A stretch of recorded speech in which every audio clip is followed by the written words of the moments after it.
Welcome to another episode of the Knits and Burls podcast. My name is Annie, and I am coming to you from Katy, Texas, where I live with my husband and our 3 soon-to-be 4 kiddos. If this is your first time, welcome. This is a podcast all about knitting and crafting, and I hope that you can find some inspiration here as I sit down and chat with you about things that I've been creating the last couple months. If you are returning, welcome back. I so appreciate you taking the time to spend with me. So it's been a little bit longer than I would have hoped for between podcasts. So I have a lot to talk about. So I hope that you have something yummy to drink and fun to work on as we delve in. So the last couple months, I was able to take 2 vacations. My husband and I snuck away for a weekend up to San Antonio, which is where we actually met.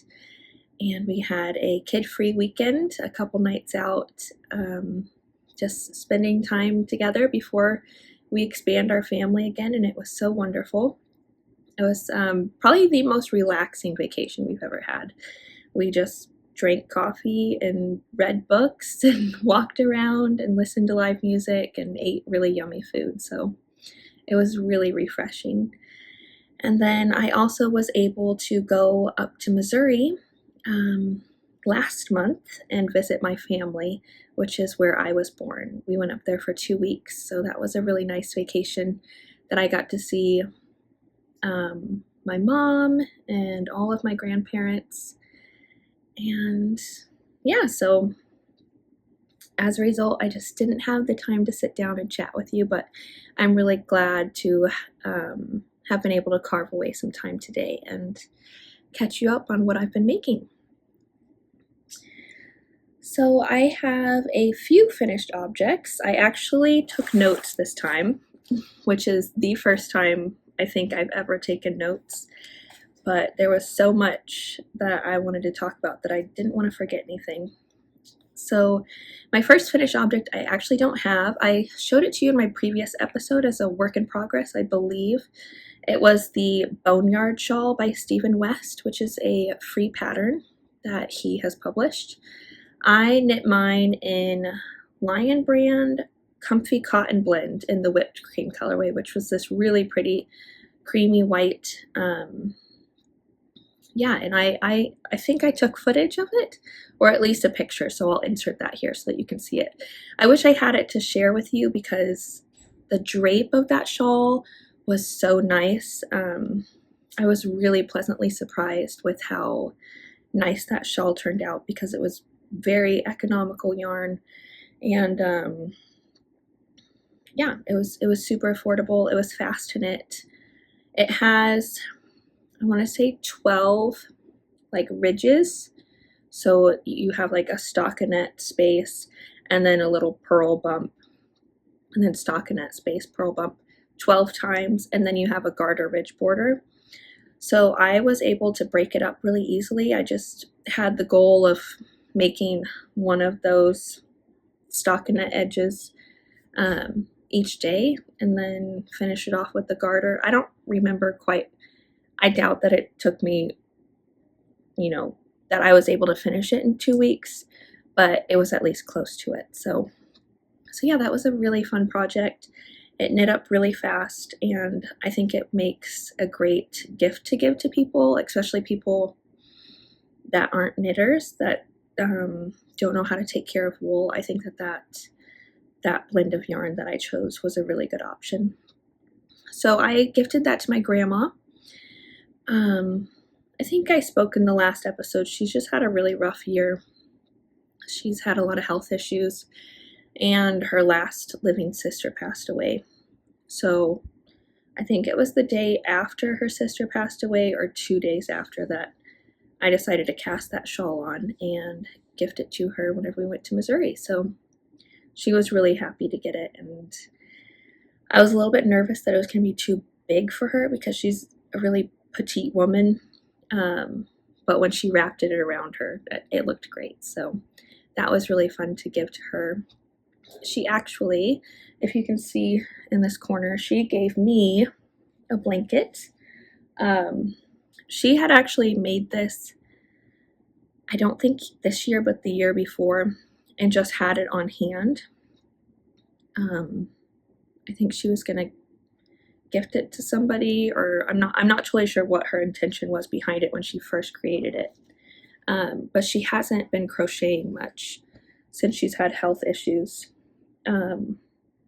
But she's crocheted a blanket for each of my kids, and it was so special. It just happened to be that the last blanket that she completed was blue, which we're having a boy in October, so she gifted me this, and now he gets a blanket from his great-grandma, which is so special. So all of my kids will have a blanket crocheted by my grandmother, so that is really special to have.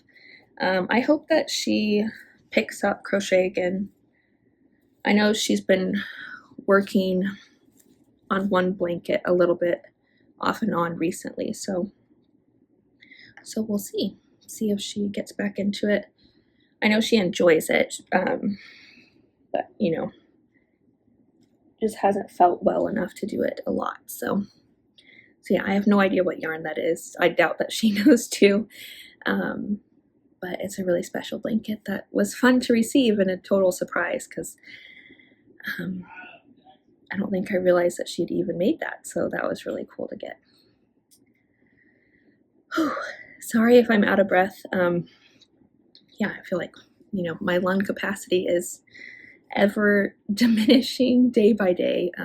I'm 34 weeks pregnant, so there's a lot of belly that just gets squished up, and yeah, I just am shorter of breath than normal, so I apologize.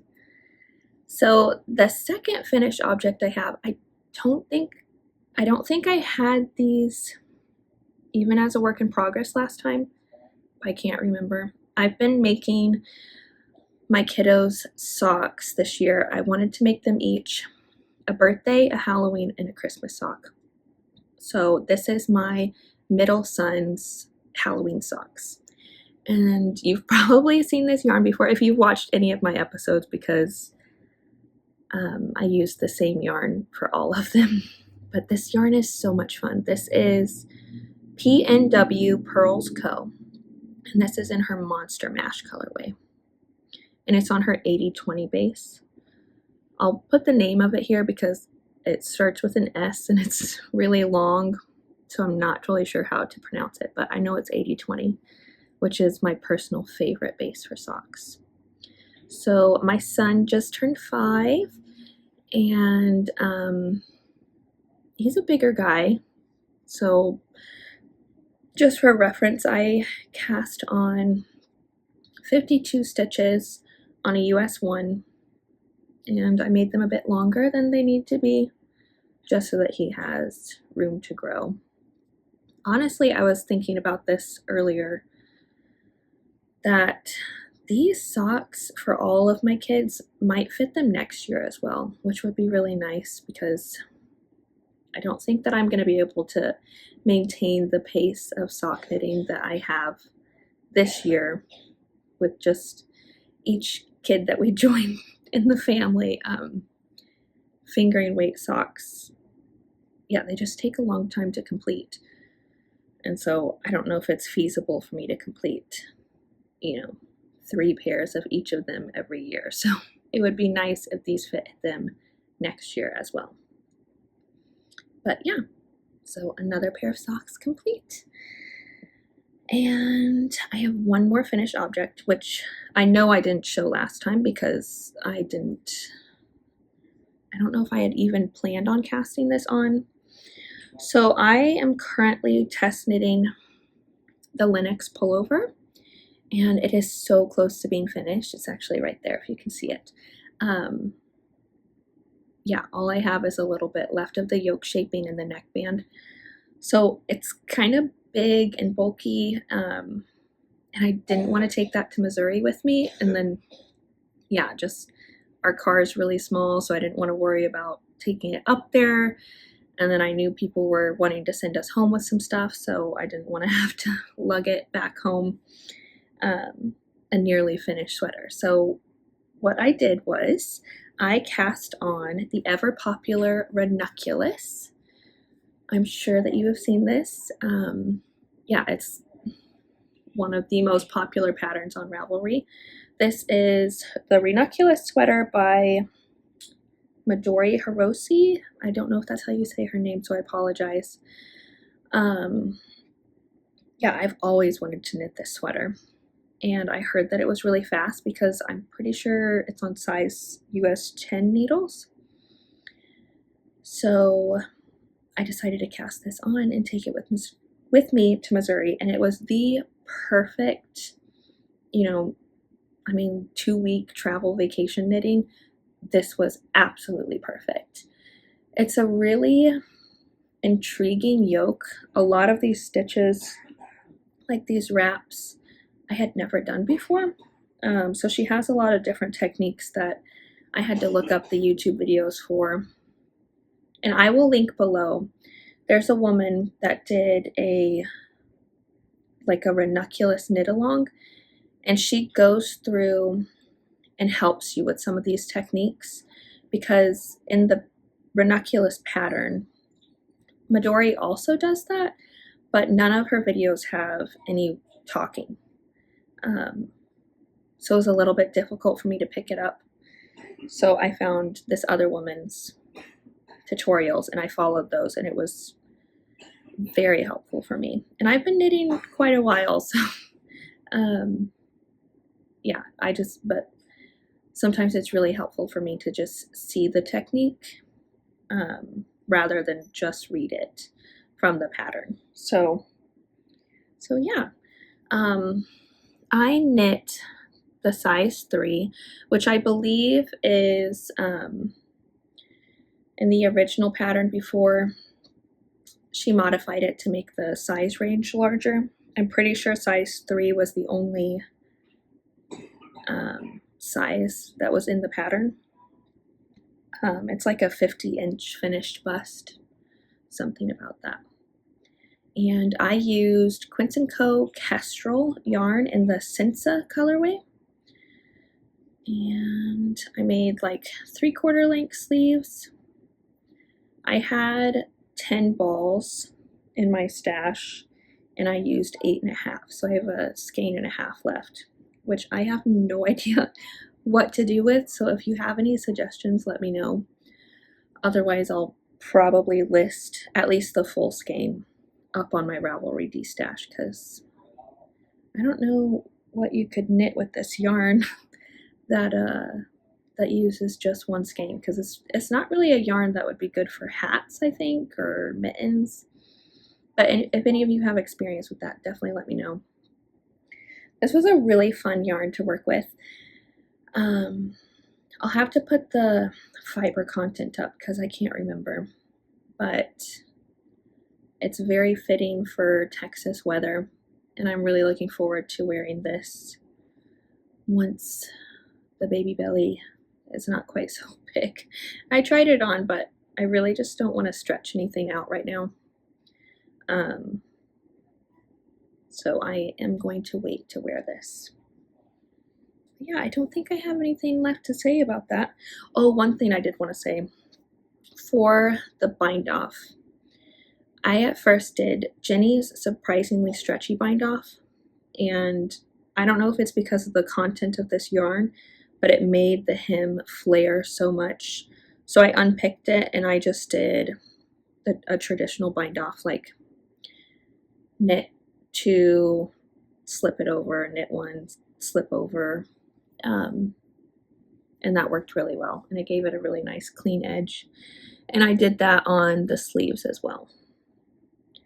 And I did not change needle sizes for the ribbing. I can't remember if she said to do that in the pattern or not. But yeah, that was really fun to knit, and I could totally see myself making more of these.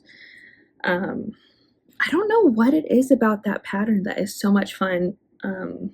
Maybe it's because so much of the texture stitches were new to me. It's super big needles, so it's like instant gratification, and I didn't do any shaping on the sleeves or the body, So once you get past the texture, it's just simple stockinette, which I am a huge fan of. So yeah, it was just a really fun project to work on, and like I said, the perfect vacation knit, because I left without a sweater and I came home. If it wasn't finished whenever I left, it was finished shortly after. So yeah, it was really fun, and I would highly recommend that pattern. If you've been on the fence about it, I would check it out. So moving on to works in progress, I think I will start with socks, because I actually have a few sock works in progress to share with you today. And I have all of them in this new basket that I got from Back Porch Fiber Co. She recently restocked a lot of different sizes of her baskets, so I picked up a couple, and this was one of them. So inside I have all of my sock whips, and it looks kind of a mess because it kind of is. Yeah, I'll just pick whatever's on top. So these I definitely didn't have cast on last time either. These are my oldest son's Christmas socks, and these are the last pair I have to knit for him, which is really exciting. I think I only have 2 more stripes, so the black one and then a red one and then the toe. So I'm getting really close to finishing these. I'm actually participating in the Crazy Sock Lady Summer Sock Camp. Yeah, that's what it's called. Her little knit along that she does. I shouldn't say little knit along. It's a big knit along. I think a lot of people do it. This is my first year participating, and it ends on the 31st, which is in like 2 or 3 days, I think. So my goal is to finish these before then, which I think I totally can.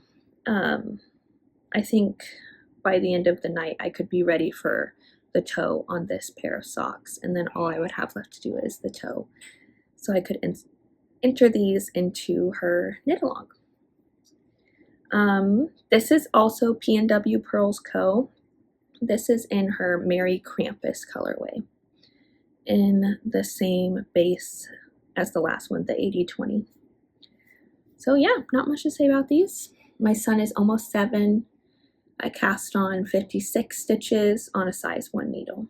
Oh, and I'm doing, for all of the kids' socks, I'm doing German twisted cast on, and then this is a shadow wrap heel that I've been following the instructions from the Hello Old Sport pattern by Laura Millard of Back Porch Fiber Co., which I'll link below. But I'm sure they have YouTube tutorials for these. She might even have one actually, so I'll link that below as well. But I really like this heel. It fits my kids well, and I basically have it memorized now. If I have to look at the pattern, it's only once or twice, and it's so fast. I think I can get like a heel done in like 30 minutes, which seems really fast to me. I don't know what other people's pace is, but for me, that's pretty fast. So my second, sock whip looks a little bit crazy, but they're so cute.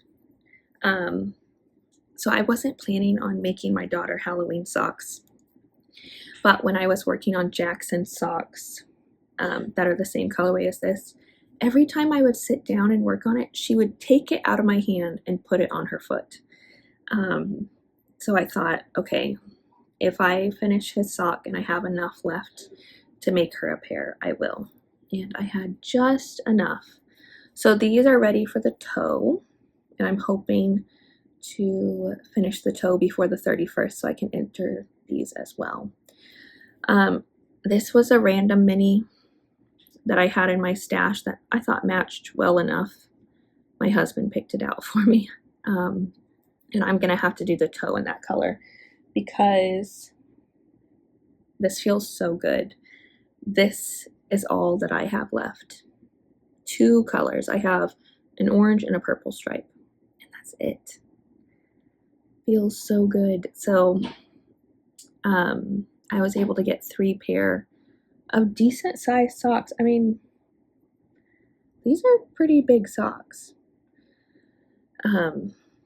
Yeah, so I was able to get 3 pair of socks from that entire skein of yarn. So my plan is to do the same with the Christmas colorway. I'll knit my daughter up a pair of Christmas socks. And yeah, so satisfying to use up yarn and not have much left over.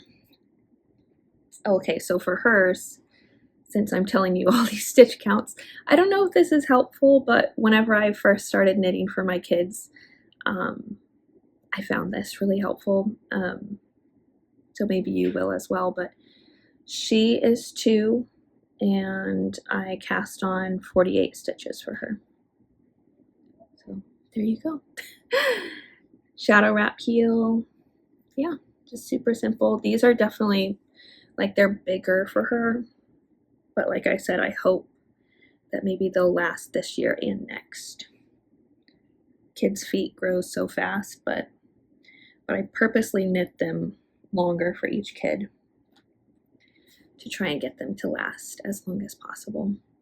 And I might actually, after these socks, I've been really intrigued to try Lindsay from A Wooden Nest. She has a recipe, I think it's free on her blog, or she at least has the notes on her Ravelry page, for how she has held 2 fingering weights double and then knit socks maybe on a US 2 or US 3, cast on less, but the socks knit up a lot faster. So I know she's done that for her husband, and her daughter. So I'm considering experimenting with that for the next socks that I knit the kids, because like I said, yeah, knitting socks for 4 kids, it just takes a lot of time. I really, really enjoy doing it, and they love to wear them.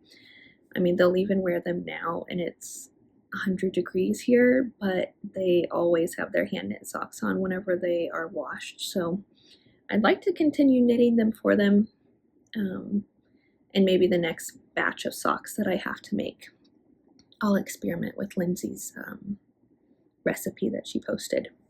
If you've ever done that, I would love to hear if you've had success with it. It looks fun. I know I've actually been rewatching her podcast lately because I find them so inspiring, but she said that the ones that she knit for herself are her best fitting pair of socks that she has. So I really want to try try that for myself and see if I like it. But I have one more pair of socks to share with you, and these ones are for me. I shared this yarn as an acquisition last time.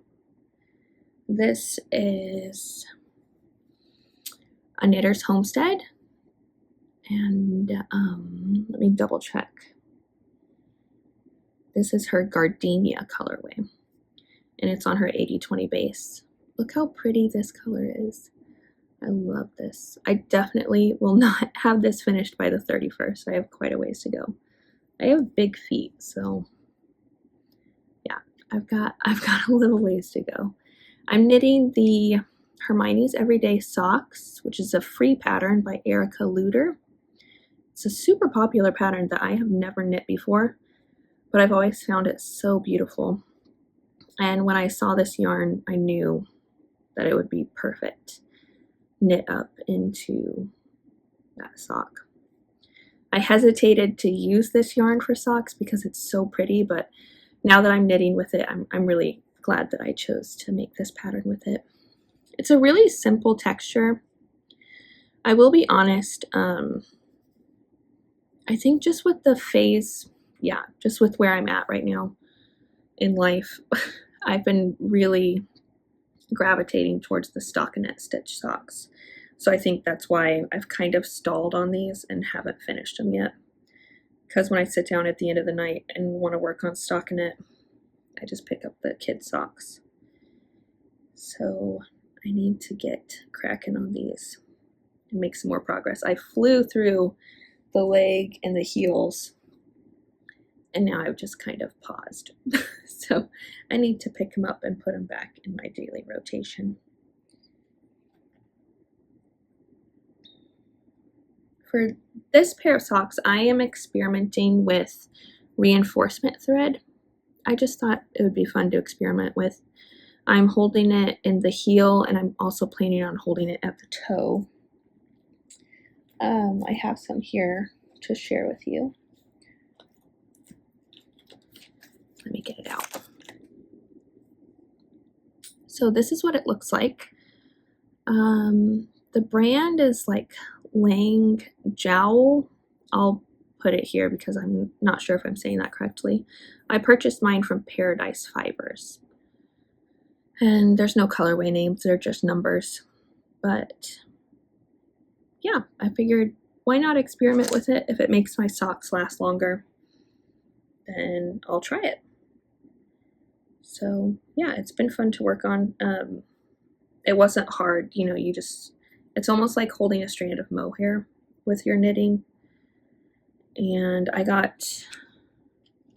think one might not be enough for a full pair of socks for what I'm trying to do. So I got 2 of each color that I wanted to try out. So yeah, another whip. And this one is 64 stitches. And I followed the heel in the Hermione's Everyday Socks, which is the Eye of Partridge here heel, I think. It's not like your slip stitch heel where it makes those really pretty slip stitch ridges. You like alternate which stitch you're slipping. I have to say, I think I prefer the other heel more, the traditional slip stitch heel flap and gusset, because it creates those really pretty ridges. And I think it might be the reinforcement thread that's just making the Eye of Partridge just kind of disappear. But that's okay. Next time I'll experiment with the other heel. So yeah, another whip down. I have 2 more to go, I think. So hold on. So the next whip I'm going to share with you, I don't think I had cast on last time either. My son is turning 7 in like a week, less than a week. So I wanted to knit him a vest. I don't think that he can hear me, but it is a surprise. So I am knitting him the Hobbit vest, I think is what it's called. It's by Lisa Chimery. I don't know if I'm saying that right, so I apologize. It's this really cute vest that has like a textured stitch. It's either moss or seed stitch. I always get those 2 confused. But it's one or the other. And so my son last year for school, oh no, I'm in the middle of the road. Let me finish this while I talk. Last year for school, for his history project, you had to choose someone to give a presentation on. And he chose Thomas Edison. But as part of his dress up, like it was optional to dress up as the person that you chose. So he chose to dress up, and part of his costume was this black vest with buttons. It's really charming and cute, but he wears it every single Sunday whenever we go to church. Every single Sunday. I haven't seen him not wear that vest since he got it. He wears that in a white polo, and that's it. Every Sunday. So he loves this vest that he has, and I wanted to surprise him and knit him one. And so that's what I'm doing. So we'll see. I've mentioned before, like, hey, would you want me to knit you a vest? And he was like, yeah, maybe. I try to take the older 2 to like plays and musicals, and just if it's like age appropriate, then, or something that they would really enjoy, we try to do the theater together. Probably, I don't know, I'd say I take them 2 or 3 times a year. So he did mention that he'd like a knitted vest to wear to the theater, which just sounds so, sophisticated. But so I decided I wanted to surprise him with this vest for his birthday. And I am almost done, really. I have knit the body, so it's bottom up. I knit the body, separated the front, the back, the front, and I've completed one front and almost the entire back.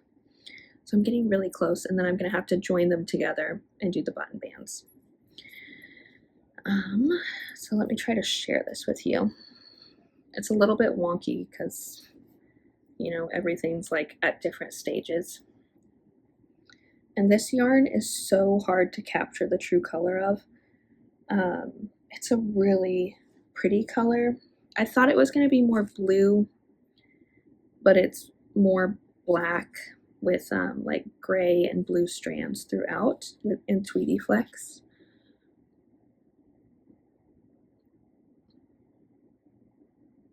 But I have been trying to take a picture of this since I knitted with it, and I can't get an accurate color. It's Wool of the Andes Tweed in the Lighthouse Heather colorway. Really, really pretty. It kind of reminds me of the color of oil. That doesn't sound that great, but it does. It's pretty. So I hope that he likes the color. I thought that it was like,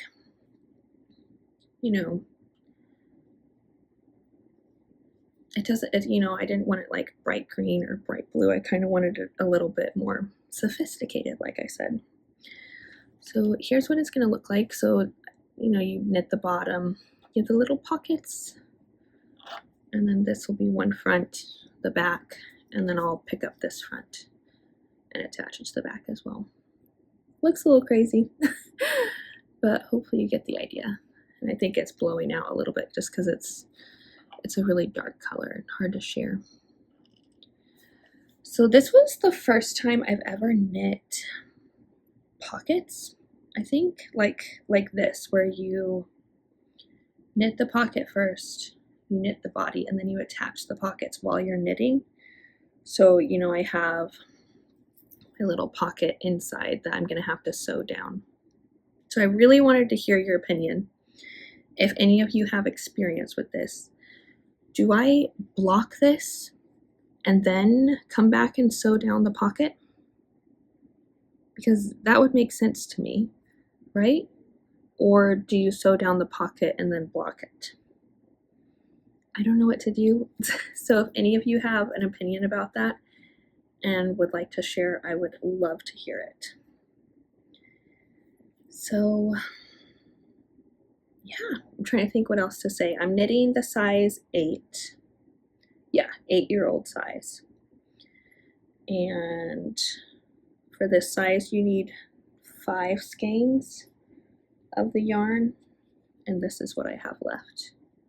So to knit the other front and the shoulders and the button band. I was a little bit nervous I was going to run out once I got to this part, because before I split them into 3, the front and the back, I had already used up 3 skeins. So I was really nervous that I wasn't going to have enough, but the back and the front pieces are using up a lot less yarn than I was expecting.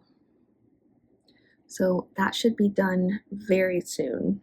It's really fun to work on.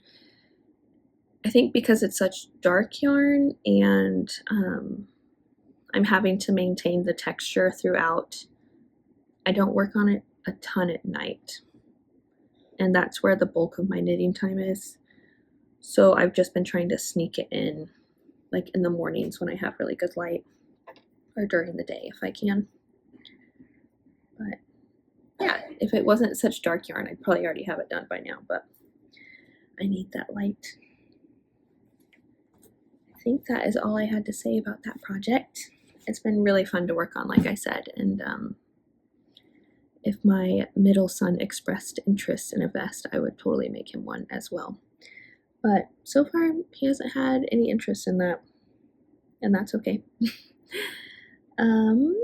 So my last work in progress that I'm going to share with you today, I'm not going to share any more about the Linux pullover just because I'm at a similar spot to where I was last time, and next podcast I should have it finished to share with you in its entirety. So yeah, I will share the finished object of that next time. And I have one new work in progress that I cast on. It's actually crochet, so I don't know if that's called cast on or chained on or what, but I decided to make the Dahlia Scrap Can, which is a pattern by Jess Copham. Sorry if I didn't say that correctly either. All these names are hard to pronounce today, but it's a free pattern that you can get online. She has YouTube tutorials and like a free blog post over it, which I'll link below, but you can also pay for the pattern if you don't want to look through all the ads.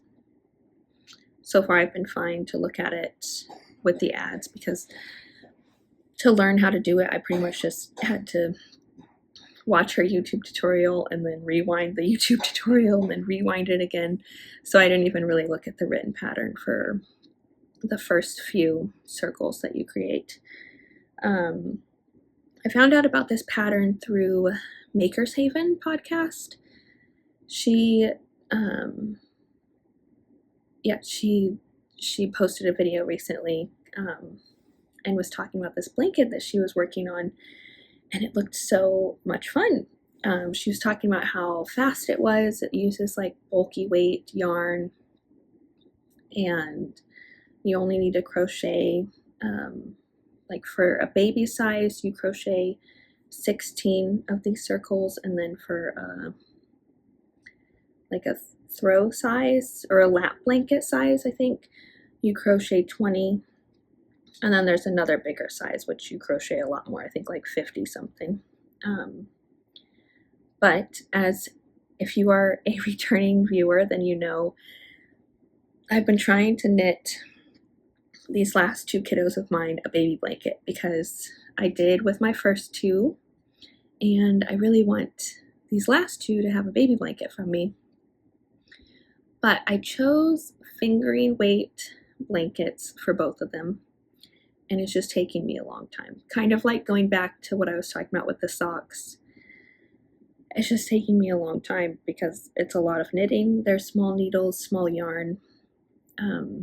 I haven't abandoned those projects, but when I saw her video, I was like, what? That seems doable. Crochet 16 to 20 of these little circles, crochet a border and attach them all together.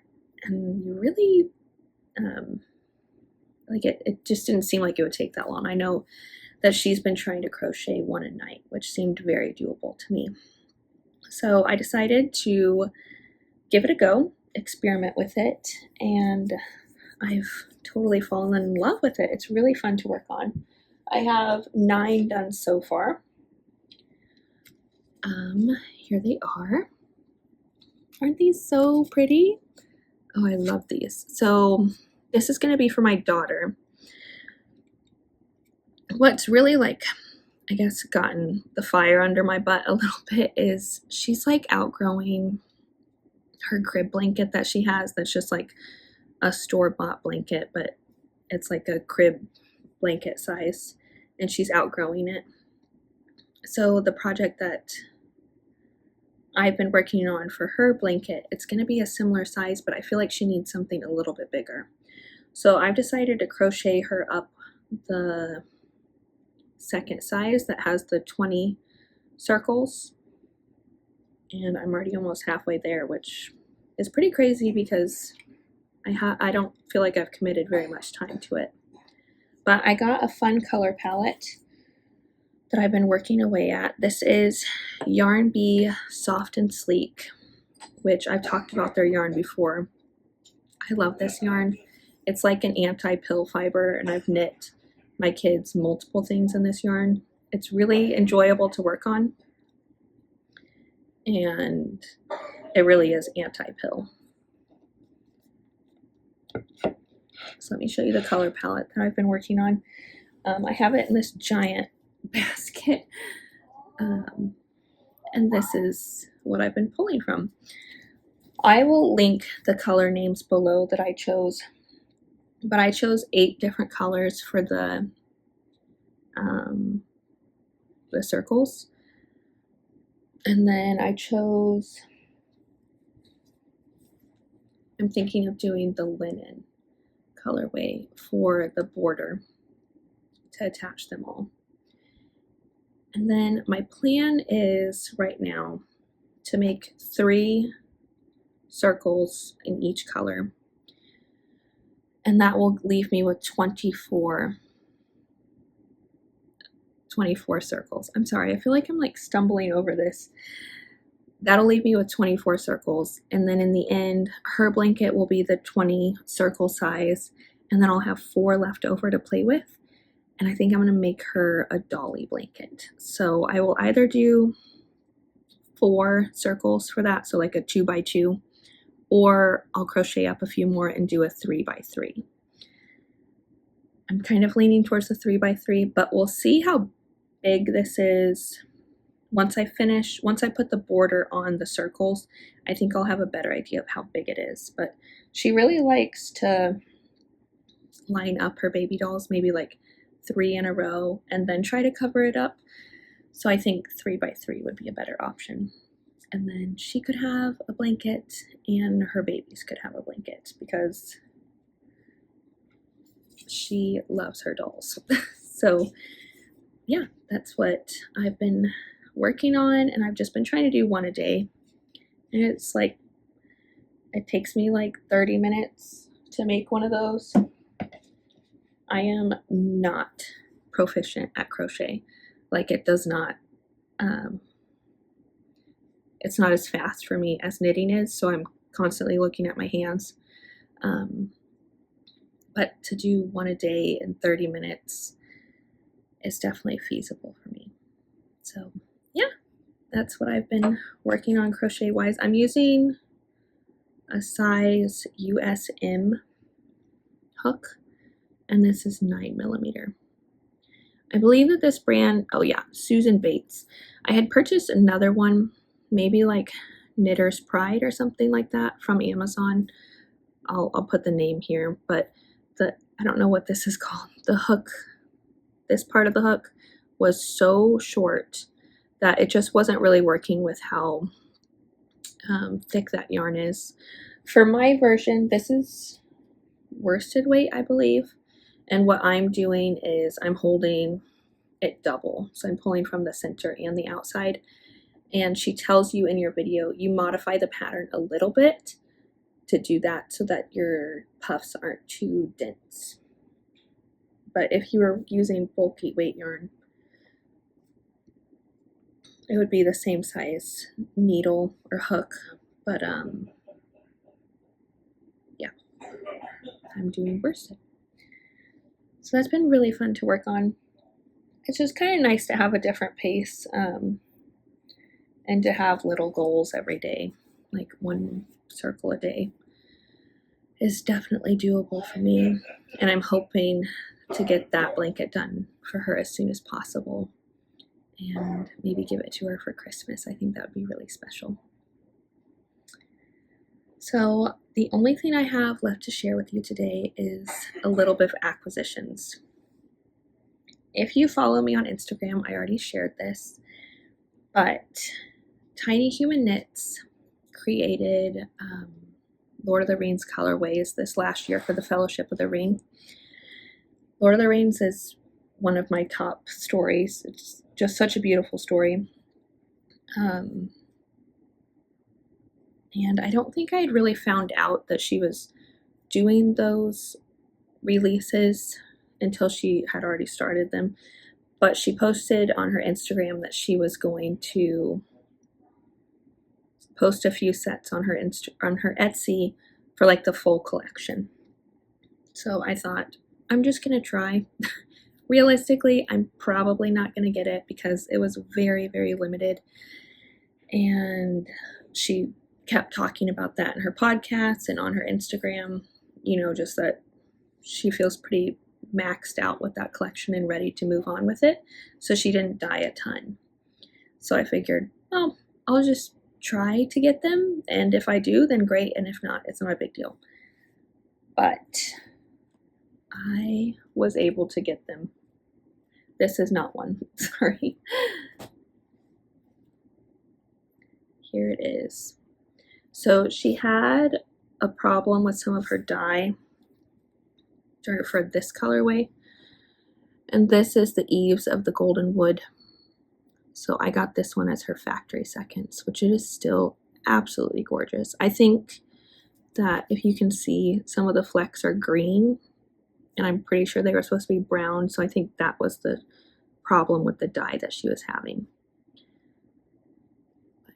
I was so shocked that I was able to purchase this. Of course I got on as soon as she updated and added it to my cart, and I don't know if any of you have experienced this, but sometimes you do that and then you go to check out and it'll say something like, sorry, that's gone. And that is totally what I was expecting. So I was really shocked whenever it said, order number whatever, or congratulations, or whatever Etsy says whenever you complete a purchase. Here it is. It is so pretty. So these are all 50-gram sock sets.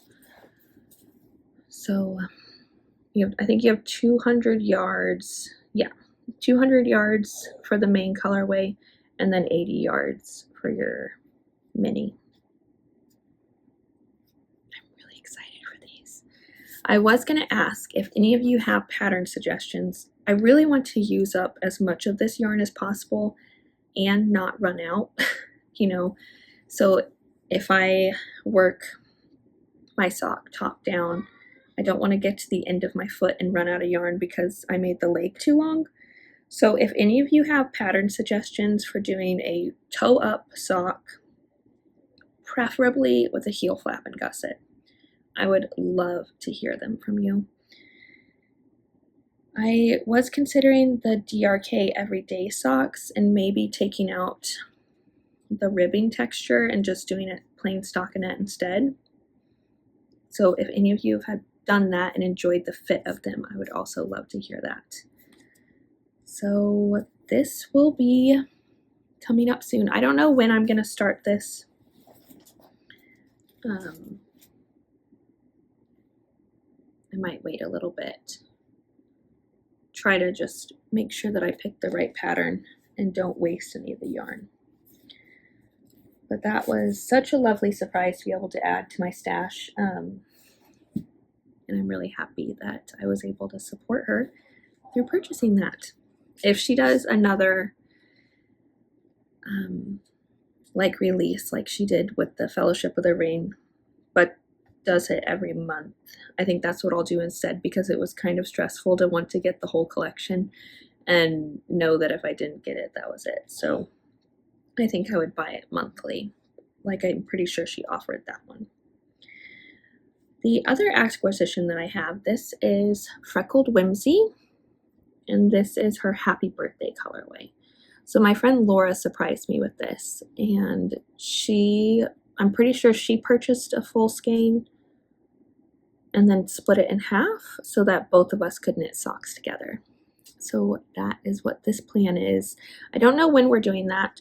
We were considering casting on November 1st because her birthday's in November, mine's in December, and then we could knit them together, November and December, and then have happy birthday socks at the end. So that is coming up soon.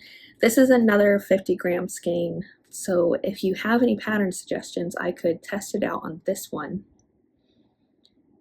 and then try to find the perfect recipe and then start with my Lord of the Rings collection. Her and I also purchased some Knotty Pine Fiber Co. together. So I don't know if it was a knit along last year or if I just saw it on Instagram as an idea that friends did together. But I vaguely remember somebody doing share a pair. It may have been Ollie and Bella. And I think that the idea was to purchase a skein of yarn and split it, or maybe purchase 2 skeins of yarn and split it, and then knit a pair of socks together. So that's what Laura and I are going to do. We decided to do that with Knotty Pine Fiber Co. because that is one of our absolute favorite dyers, and we both were eyeing a couple colorways from her.